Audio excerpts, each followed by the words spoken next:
पूरे देश का विकास, समाज की तरक्की और नागरिकों तक सुविधाओं की पहुंच, इन सभी के लिए बेहद ज़रूरी है कि सरकार और जनता के बीच एक बेटर कम्युनिकेशन हो। बिल्कुल।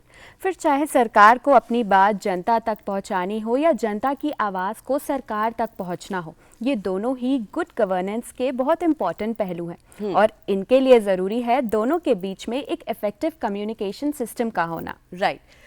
फिर चाहे पब्लिक सर्विसेज की डिलीवरी की बात हो, पॉलिसी डिसीजंस लेने की बात हो या फिर गवर्नेंस में अकाउंटेबिलिटी और ट्रांसपेरेंसी की बात हो, आज आर्टिफिशियल इंटेलिजेंस हर क्षेत्र में काम कर रहा है। बिल्कुल। तो एआई एंड गुड गवर्नेंस के विषय पर और जानकारी साझा करने के लिए आज हमारे साथ दूरदर्शन स्टूडियोज़ में हैं Indian Institute of Public Administration से असिस्टेंट प्रोफेसर सुरभि पांडे जी। आपका बहुत बहुत स्वागत है मैम डीडी मॉर्निंग शो में। आपका बहुत बहुत स्वागत है मैम डीडी मॉर्निंग शो में आने के लिए। आपने एक बुक लिखी है जो गवर्नेंस में आर्टिफिशियल इंटेलिजेंस की उपयोगिता को दर्शाती है। तो हम आपसे तो ये जानना चाहेंगे सबसे पहले कि गुड गवर्नेंस का मतलब क्या है, accountability, transparency and effective service में ये कैसे काम करता है और साथ ही इन तीनों पहलुओं में एआई कैसे बदलाव ला सकता है। शुक्रिया पहली बात तो इस किताब को और इस मंच पे लेके आने के लिए। शासन सुशासन की हम बात कर रहे हैं यहाँ पे आज इस सुबह गुड गवर्नेंस की। तो गवर्नेंस से गुड गवर्नेंस यानी कि आज एक समाज चाहता है कि उसे रियल टाइम सर्विस मिले, पब्लिक सर्विस डिलीवरी जैसे आपने कहा, डेटा ड्रिवन हो, एविडेंस बेस्ड सर्विसेज, वो भी चाहता है कि मुझे ऐसी सर्विसेज मिले, चाहे वो एग्रीकल्चर हो, खेती हो, या मैं शिक्षा की बात कर लूँ या फिर मैं हेल्थ की बात कर लूँ, बेसिक एमिनिटीज़ की बात कर लूँ, जहाँ पे आम समाज यानी कि सिटीज़न चाहता है कि वो सर्विसेज मुझे क्लिक पे मिलने लग जाए। हम बेहतर सर्विस कम समय में उनको कैसे पहुँचा सकते हैं। आई थिंक टेक्नोलॉजी, आधुनिक युग में टेक्नोलॉजी एक बहुत बड़ा अहम रोल प्ले करने वाला है और इसीलिए बात आती है आर्टिफिशियल इंटेलिजेंस की, जो बेसिकली डेटा पे बात करता है कि किस तरीके से डेटा ड्रिवन एविडेंस बेस्ड आप पॉलिसी बनाएं, स्कीम बनाएं जो राज्यों तक जाएं और उनकी लैंग्वेज यानी कि रीजनल लैंग्वेजेस में आप बात करें। जब हम भारत की बात करते हैं तो कहते हैं लार्जेस्ट डेमोक्रेसी, डाइवर्सिटी है, इतने राज्य हैं जहाँ पे यदि हमने सर्विसेज आम जनता को उनकी ही लैंग्वेजेस में पहुँचाना यदि शुरू कर दिया तो एक बहुत बड़ी पहल होगी।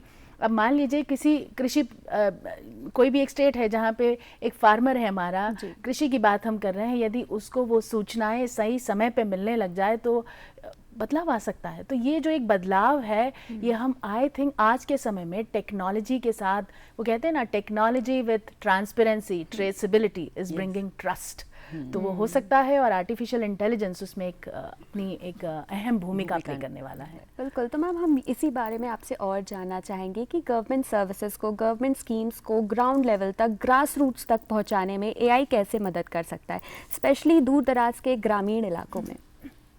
तो बहुत जो प्रश्न है वो बहुत ही अच्छा। मैं ये कहूँगी कि जब भी हम कोई पॉलिसी या स्कीम लाते हैं तो किन को देख के लाते हैं, हमारे एक ग्रामीण जो पंचायत, जो ब्लॉक में हमारे जो आम इंसान है, सिटीजन है जिसे हम कहते हैं, कि उनको वो सर्विसेज मिल पाएँ। अभी आप कैसे कर पाएंगे, उस पॉलिसी और स्कीम की मॉनिटरिंग करते हैं, उसे इवैल्यूएट करते हैं। ये मॉनिटरिंग क्या है, basically monitoring is of data, जो आप स्कीम्स के जो पैरामीटर्स लेके आ रहे हैं, जिस विजन से उसे बना रहे हैं, जो पैसा उसमें लग रहा है वो रियल बेनिफिशरीज तक पहुंच रहा है कि नहीं, ये कैसे करेंगे।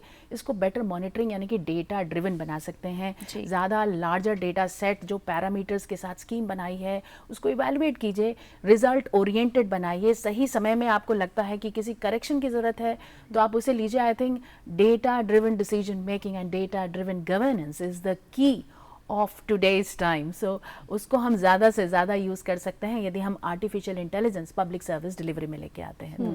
राइट। तो आर्टिफिशियल इंटेलिजेंस के माध्यम से सरकारी सेवाओं को किस तरह से हम तेज, सटीक और पारदर्शी बना सकते हैं। तो अब बात हो रही है कि किस तरीके से हम स्पीडी, इफेक्टिव पब्लिक पॉलिसी बना सकते हैं, और एक शब्द कहा जाता है how we can serve the last mile in the nation. वो कैसे पॉसिबल है। अब आप देखिए, मैं बात करती हूँ पब्लिक सर्विस डिलीवरी। ये पब्लिक सर्विस डिलीवरी है क्या? एक इंसान शिक्षा, बेहतर शिक्षा चाहता है, अफोर्डेबल, इक्विटेबल सोसाइटी की बात कर रहे हैं हम, यहाँ रिस्पॉन्सिव सर्विसेज हों। तो शिक्षा में देखिए आज के समय में नेशनल एजुकेशन पॉलिसी के तहत आपने AI इन एजुकेशन में लेके आप आ गए हैं, जहाँ पे आप दीक्षा की बात करते हैं, स्वयं की बात करते हैं। तो ये सब क्या है, ये एक्चुअली AI इनेबल प्लेटफॉर्म है कि आप रीजनल लैंग्वेजेस तक, कोने कोने तक पहुँचें, एजुकेशन को एफोर्डेबल बनाएं। शिक्षा पे सबका अधिकार है, तो वो आप पहुँचा सकते हैं एक ग्रामीण तक, एक बच्चे तक। वो एजुकेशन जो ग्लोबली लोग चाहते हैं, वो आप लोकली भी बनाना चाहते हैं। तो टेक्नोलॉजी अपनी एक अहम रोल इसमें, और AI का बहुत ज़्यादा रोल है। इसके अलावा जैसे मैंने बात कही कि कृषि हो गई या हेल्थ सेक्टर हो गया, और आई थिंक भारत ने तो अपना एक बहुत बड़ा काम किया है। जैसे कि हम जानते हैं कोविड टाइम में आरोग्य सेतु ऐप, जो कि AI अनेबल्ड प्लेटफॉर्म था, उसने कॉन्ट्रैक्ट ट्रेसिंग और एक बचाव का जो एक काम किया है, आई थिंक हम सभी लोग उसको सराहनीय करते हैं कि आज तक वो शायद AI की एक शुरुआत थी जहां हमने इन सबको यूज़ किया। कृषि में PM किसान हो गया, या फिर हम कह लें कि किसान मित्र, यानी कि आप किसान का मित्र एक टेक्नोलॉजी भी है जो उसकी उसी लैंग्वेज में बात करते हुए उसको सारी सुविधाएं दे सकता है, चाहे वो उसकी इरिगेशन हो या क्रॉप हो। इसी तरीके से हेल्थ, एजुकेशन, क्राइम सर्विलेंस के तहत आप क्राइम को कंट्रोल कर सकते हैं। जहाँ हम बात करते हैं डिसेबिलिटी की, तो शायद AI ऐसे टूल्स लेके आया है कि डिसेबिलिटी में एबिलिटी आ गई है। हम बात करते हैं कि आज पोल्यूशन बढ़ रहा है, पॉपुलेशन भी है, तो पोल्यूशन को, क्लाइमेट को हम बेहतर कैसे कर सकते हैं? Better predictability, forecasting, surveillance, alert, ये सारी चीज़ें आई थिंक टेक्नोलॉजी हमें दे रहा है और उसको हमें यूज़ करना चाहिए। और भारत AI को अडॉप्ट कर रहा है। यदि हम देखें तो भारत अपनी एक अहम भूमिका इसमें प्ले कर रहा है अडॉप्शन में।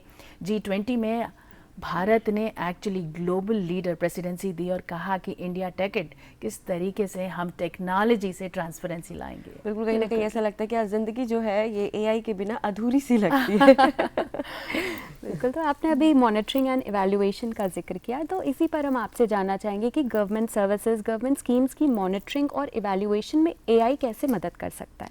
जब हम बात करते हैं स्कीम्स की, जैसे कोई भी स्कीम लाई गई है भारत में, सेंट्रली स्पॉन्सर्ड स्कीम्स इतनी होती हैं।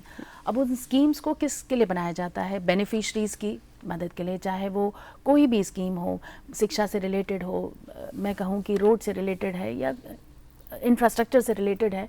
तो इन सारी स्कीम में बेनिफिशरीज़ के लिए जो ये सेंट्रल पैसा देती है, स्कीम्स वहाँ तक पहुँच रही है कि नहीं, वो उसे उपयोग कर पा रहे हैं कि नहीं, इन सारी चीज़ों में आप better monitoring, data, surveillance, drones, data factors collect करके उसके आउटकम को मेजर कर सकते हैं कि रियल में लोगों को इससे मदद हो रही है। आप उसे मेजर कर सकते हैं, उनकी वॉइस को आप हर्ड कर सकते हैं, उसकी एनालिसिस कर सकते हैं। इसलिए तो शब्द कहा जाता है एविडेंस बेस्ड पॉलिसी का समय है। यानी कि आपको एविडेंसेस, तथ्य सामने मिल रहे हैं और आप पॉलिसी को फिर से डिफाइन कर सकते हैं। नया शब्द शुरू हुआ जिसे हम कहते हैं user centric approach of serving. इसी को तो सुशासन कहा जाता है, इसी को गुड गवर्नेंस भी कहा जाता है कि ज़्यादा बेहतर तरीके से आप अपने ही सिटीज़न को सर्व कर पाएँ। क्योंकि बात हुई मॉनिटरिंग की, तो मैं अब आपको एक बात और भी कहना चाहूँगी, ग्रीवेंसेस। किस तरीके से हमारा department of public administrative grievances system, जो कि DAPRG कहा जाता है, CP ग्राम जो कि आपका पब्लिक ग्रीवेंसेस को कैसे हैंडल करता है। आज के समय में आप देखिए ग्रीवेंसेस हैंडल करने के लिए भी आर्टिफिशियल इंटेलिजेंस को यूज़ किया जा रहा है, चैटबोट के माध्यम से उनके ग्रीवेंसेस को एड्रेस किया जा रहा है रियल टाइम में। तो एक बहुत बड़ी उपलब्धि है और धीरे धीरे ये भारत के हर कोने तक पहुंच रही है। तो बिल्कुल, अभी आपने हेल्थ का जिक्र किया, तो आपसे ये जानना चाहेंगे कि हेल्थ के क्षेत्र में गुड गवर्नेंस को सुनिश्चित करने में AI का किस तरह से इस्तेमाल किया जा रहा है? नेशनल हेल्थ मिशन और नेशनल हेल्थ डिजिटल प्लेटफॉर्म जो बनाया गया है, देखा जाए तो ये एक AI ड्रिवन प्लेटफॉर्म है जहाँ पे हम बात कर रहे हैं कि अफोर्डेबल, इक्विटेबल हेल्थ सर्विसेज एक ग्रामीण से लेके अर्बन, रूरल, सेमी अर्बन सभी को मिले। और शायद इसीलिए आयुष्मान भारत की ये स्कीम भी लाई गई कि हर एक इंसान अफोर्डेबल, इक्विटेबल हेल्थ को ले सके। अब आप देखिए हेल्थ में कैसे हम आगे बढ़ रहे हैं। Early detection of any disease is possible based on AI। वो उसकी जीन से डेटा को एनालाइज करके अर्ली डिटेक्ट कर पाता है कि ये बीमारी आने से पहले ही हम उसको डायग्नोसिस कर लें और उसके लिए एक प्रिवेंटिव मेजर की तरफ हम बढ़ें। बात आती है आज भारत में ही हम रोबो सर्जरी की बात कर रहे हैं कि रोबो सर्जरी से कैसे हम बेटर कम समय में एक अच्छी सर्जरी कर पाएँ। हम बात करते हैं कि किस तरीके से ड्रग डिस्कवरी, यानी कि आज आप देख रहे हैं कि कम समय में ड्रग्स को भी बनाया जा रहा है। तो बहुत सारी उपलब्धियां हैं यदि हम देखें, और भारत की जनता को भी बहुत उम्मीद है जैसे कि ये नेशनल हेल्थ डिजिटल प्लेटफॉर्म जो आया है, या फिर मैं आयुष्मान भारत की बात कर लूँ, ये जितनी भी पहल की गई है कहीं ना कहीं टेक्नोलॉजी इसमें एक अपनी अहम भूमिका प्ले करने वाला है। बिल्कुल। तो हेल्थ की हमने बात करी, एजुकेशन की अगर बात करें तो एजुकेशन को सभी के लिए एक्सेसिबल बनाने में एआई क्या रोल निभा रहा है और फ्यूचर पे क्या रोल निभा सकता है? जैसे मैंने आपसे पहले भी कहा कि आज हम बात कर रहे हैं इक्विटेबल सोसाइटी की, यानी कि वो सर्विस हर इंसान को मिले, कोई छोटा बड़ा नहीं है, कोई अमीर गरीब नहीं है, और यही मंत्र है इस प्रेजेंट गवर्नमेंट का कि equitable society, equitable service, equitable public service delivery. और मैंने आपसे ये भी कहा कि शिक्षा मेरा अधिकार है, हर एक बच्चे का, हर एक कोने में, हर एक इंसान का, और आप इसे ग्लोबल टू लोकल तभी बना पाएंगे कहीं ना कहीं टेक्नोलॉजी के माध्यम से आप उस तक पहुंच पाएँ। तो जैसे कि आप देखें कि पीएम ई विद्या चैनल है, अटल टिंकरिंग लैब है, या फिर मैंने दीक्षा की बात की, स्वयं की बात की, और बेटर एक्सेस और बायोमेट्रिक के थ्रू आपने attendance, monitoring, certification, predictive learning, adaptive learning की बात कर रहे हैं, बड़ी पर्सनलाइज्ड लर्निंग। आप हर एक इंसान को आप कहते हैं 1 to 1 हम आपकी लर्निंग पैटर्न को देखेंगे, आपको जिस चीज़ में आप कमज़ोर हैं उस चीज़ में हम आपको ज़्यादा आगे बढ़ाएंगे। तो यानी कि ये सारी चीज़ें आप देखें तो एक अपने आप में चमत्कार ही होने वाला है कि कोई मेरी लर्निंग पैटर्न को भी देख पाए, मुझे उसके हिसाब से मुझे पढ़ाए, ट्यूशन मिले, शायद जो चीज़ ग्लोबली में देखती थी आज वो मेरे ही गांव और मेरे शहर में आ जाए। तो ये अपने आप में बहुत बड़ी उपलब्धि है, और भारत सरकार ने बहुत सारे अहम प्लेटफॉर्म्स ऐसे ही लॉन्च किए। यदि हम देखें एनसीईआरटी के तहत ई जादुई पिटारा जैसी चीज आई, जहाँ पे एलिमेंट्री एजुकेशन में भी इनोवेटिव तरीके से पढ़ाई को शुरू कर दिया गया है। तो बहुत बड़ी पहल है अपने आप में। राइट। तो एआई के माध्यम से नेशनल सिक्योरिटी और लीगल सर्विसेज में क्या पॉजिटिव इफेक्ट आप देखते हैं कि पड़ेगा? तो कुछ साल पहले मैंने एक पेपर में लिखा था जिसमें बात हुई थी एलेक्सा बेल और जेल और रोबो जजेस की भी हमने बात की। यानी कि अब समय आ गया है कि लीगल एनफोर्समेंट या लॉ एनफोर्समेंट में भी हम, जुडिशरी में भी अब एआई की बात करें, जहां हम देखते हैं कई बार रिसोर्सेज और इंफ्रास्ट्रक्चर अपने आप में एक चुनौती बन जाती है, वहां पे टेक्नोलॉजी कैसे रोल, पिटी ऑफेंसेस केसेस हो गए, या केस मैनेजमेंट की मैं बात कर लूँ, लीगल रिसर्च की मैं बात कर लूँ, ये सारे काम बड़े आसान हो सकते हैं। एडमिनिस्ट्रेटिव चैलेंजेस को हम कम कर सकते हैं यदि हमारे पास टेक्नोलॉजी आ जाए तो। वहीं पे हम बात करते हैं एनफोर्समेंट की, यानी कि हम बात कर रहे हैं कि प्रिडिक्टिव पुलिसिंग आ जाए, यदि स्मार्ट सिटी में प्रिडिक्टिव पुलिसिंग हो जाए, बेटर सर्विलेंस हो जाए, और दिल्ली में ही हमारे एफआरटी टेक्नोलॉजी यूज़ की जा रही है, यानी कि फेशियल रिकग्निशन टेक्नोलॉजी और सिस्टम भी कहा जाता है, जहाँ पे मिसिंग चाइल्ड को, जो बच्चे खो जाते हैं उनको भी ढूंढा जा सकता है with the help of FRT technology, जो कि एआई की बहुत बड़ी पहल है मैं कहूँगी। तो जुडिशरी की बात करें, लीगल की बात करें, या फिर हम बात कर रहे हैं बेहतर पुलिस व्यवस्था की बात कर लें, सब जगहों पे आर्टिफिशियल इंटेलिजेंस अपनी एक अहम भूमिका प्ले कर सकता है। बिल्कुल। तो मैम, जैसा कि हम सभी जानते हैं कि एआई डेटा पर आधारित है, और डेटा से रिलेटेड सिक्योरिटी और प्राइवेसी हमेशा एक कंसर्न होते हैं। भारत जैसे देश में जहां डेटा प्राइवेसी एक इतना इम्पोर्टेंट कंसर्न है, वहां इस दिशा में क्या कदम उठाए जा रहे हैं? बिल्कुल सही बात है। जहाँ एक तरफ हम टेक्नोलॉजी की बात कर रहे हैं, ट्रेसेबिलिटी, ट्रांसपेरेंसी, एक आम इंसान को ट्रस्ट कैसे आएगा कहीं मेरा डेटा सिक्योर है कि नहीं, ये भी अपने आप में एक अहम भूमिका है। तो वर्ड आता है रिस्पॉन्सिबल एआई, यानी कि रिस्पॉन्सिबल एआई को हम कितनी रिस्पॉन्सिबली यूज़ कर सकते हैं, ये हमें, जो कंपनीज इसे बना रही हैं, जो लोग इसे यूज़ कर रहे हैं, इस पे हमें बहुत ध्यान देने की बात है। डेटा कंसिडरेशन की बात हो गई, कंसोलिडेट की बात हो गई, लार्जर डेटा सेट, बायसनेस ना आए। अब आप देखिए, हम महिलाएं बात कर रही हैं और पुरुष की ओपिनियन और महिलाओं की ओपिनियन को भी ध्यान दिया जाए, यानी कि जब डेटा भी लें तो उसमें भी इक्वलिटी की बात हो, इक्विटी की बात हो, एथिकल कंसिडरेशन की बात हो। तो ये बहुत ज़रूरी है कि जब हम किसी भी डेटा सेट पे या आर्टिफिशियल इंटेलिजेंस के पूरे सिस्टम पे बात करें तो इन चीज़ों का ज़रूर ध्यान रखें कि प्राइवेसी भी हो, इक्वलिटी उन डेटा सेट में भी हो, हम एक एथिक्स की बात करें, एक फ्रेमवर्क को लेके चलें ताकि वो मिसयूज ना हो पाए। बिल्कुल। और हमारे देश में आर्टिफिशियल इंटेलिजेंस के उपयोग से किन क्षेत्रों के नागरिकों को अभी अगर हम बात करें तो फ़ायदा मिल रहा है? बहुत सारे क्षेत्र हैं। जैसे मैंने अभी आपसे कहा कि कृषि में ही यदि हम देख लें तो हमने किसान मित्र नाम की एक चीज़ बनाई, किसान जीपीटी बना दी है हमने, पीएम किसान जैसे ऐसे प्लेटफॉर्म लॉन्च हो चुके हैं जहाँ पे रियल टाइम में जो एक कृषि है, जो जिसे हम फार्मर कहते हैं, उसको ये पता चल सकता है कि भाई सॉइल में मॉइस्चर कितना है, कैसे क्रॉप को हमें यील्ड करना है, इरिगेशन को हम कैसे बेहतर बना सकते हैं, इस समय वेदर क्या है, कब हमें इस बीज को बोना चाहिए, ऐसी सारी चीज़ें। और भारत सरकार की उन स्कीमों के बारे में उसे पता चल सकता है। जैसे आपको पता होगा उमंग एक ऐसा प्लेटफॉर्म है जहाँ पे आपकी सारी ई सर्विसेज एक ही प्लेटफॉर्म में है, जो भारत के हर कोने में एक्सेसिबल है, चाहे वो एग्रीकल्चर हो, चाहे एजुकेशन हो, ट्रांसपोर्टेशन हो, या फिर कोविड के टाइम में जो सर्विसेज हैं, एक प्लेटफॉर्म के माध्यम से सारी स्कीम्स के बारे में आपको पता चलता है। मैंने शिक्षा में भी आपसे कहा कि आज के समय में बच्चा दूर दूर कहीं पे भी बैठ के एक मोबाइल और टेक्नोलॉजी के थ्रू वो ग्लोबल से लोकल सर्विस को भी ले सकता है। तो बहुत सारी चीज़ें हैं। हेल्थ में भी हम देख लें, आयुष्मान भारत आ चुका है, नेशनल डिजिटल प्लेटफॉर्म है, पुलिसिंग में हम देख रहे हैं। तो हर क्षेत्र में हम देख रहे हैं एक आम इंसान की छोटी छोटी ग्रीवेंसेस जो है एक सिटीजन की, वो सीपी ग्राम के थ्रू पोर्टल से इंटीग्रेट कर दिया गया। तो हर क्षेत्र में हमें दिखाई देता है। अब आने वाले कल में हम स्मार्ट सिटी की कल्पना कर रहे हैं, तो स्मार्ट सिटी में भी हम देखेंगे कि किस तरीके से ट्रैफिक को मैनेज किया जाएगा सर्विलेंस के थ्रू। ये सिर्फ हमें गूगल जीपीएस के थ्रू नहीं बताएगा, लेकिन हम अपने ट्रैफिक मैनेजमेंट में कहीं आर्टिफिशियल इंटेलिजेंस का रोल और अहम भूमिका देख पाएंगे कि इस रास्ते जाएं या उस रास्ते जाएं। या फिर आप देखें आज के समय में यदि हम इंफ्रास्ट्रक्चर की बात करते हैं स्पेशली, तो डिजी यात्रा का हम सभी लोगों ने नाम सुना। तो हम जब भी एयर ट्रैवल कर रहे हैं तो डिजी यात्रा कितनी अपनी अहम रोल प्ले कर रहा है, जो कि एक AI एनेबल प्लेटफॉर्म पे ही है। एक फेशियल रिकग्निशन के थ्रू आप कितने आसानी से अपनी एक एयर यात्रा को भी कर सकते हैं। तो हम कई क्षेत्रों में भारत में देख रहे हैं, अब वो चाहे कृषि हो, चाहे शिक्षा हो, चाहे वो एयर ट्रैवल भी हो, तो हम कई दिशाओं में देख रहे हैं। बेहतर सुविधा हर इंसान को पाने के लिए बहुत सारी अहम भूमिका की जा रही है।